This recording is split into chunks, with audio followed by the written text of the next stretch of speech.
افغانستان کې یو داسې حالات رامنځته شو چې تیرو 20 کالونو کې کله داسې حالات نه و راغلی.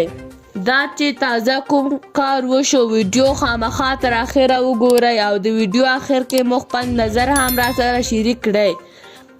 په سمنګان او پنجشیر ولایتونو کې د طالبانو د کرنې رئیس ځایي چارواکی تاییدوي چې په دغو دوو ولایتونو کې د سختې سړې هوا له امله زرګونه څاروي له منځه تللي دي.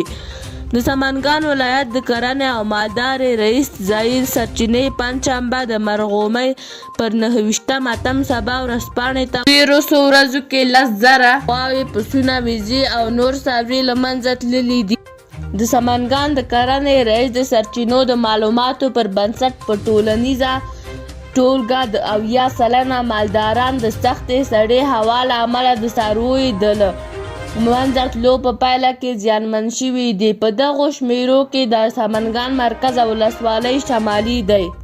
بلخوا په پنجشیر ولایت کې د طالبانو د کرنې او مالدارۍ رئیس عبدالموهب مشفق هم په همدغه ولایت کې د مالدارانو 655 څارویو د له منځه تلو خبره ورکوي. د یادونې وړ ده چې په د وروستیو کې د افغانستان په بېلابېلو ولایتونو کې د سختې سړې هوا او د مالدارانو د څارویو د له منځه تلو له امله د ملګرو ملتونو اړوندو څانګو هم افغان مالدارانو ته د ستر ملي زیان اوښتل تایید کړي دي. خلکو ویلي دي چې د طالبانو په راتګ سره افغانستان کې ډېر داسې کارونه وشول چې تیرو 20 کالونو کې نه و ترسره شوي، لکه د سیلابونو راتلل، د زلزلو راتلل او همداسې او تر بې اندازې زیات یخ راتلل. تاسې د دې هر څه په باره کې څه نظر لرئ؟ موږ ته یې کمنټ کې ولیکئ.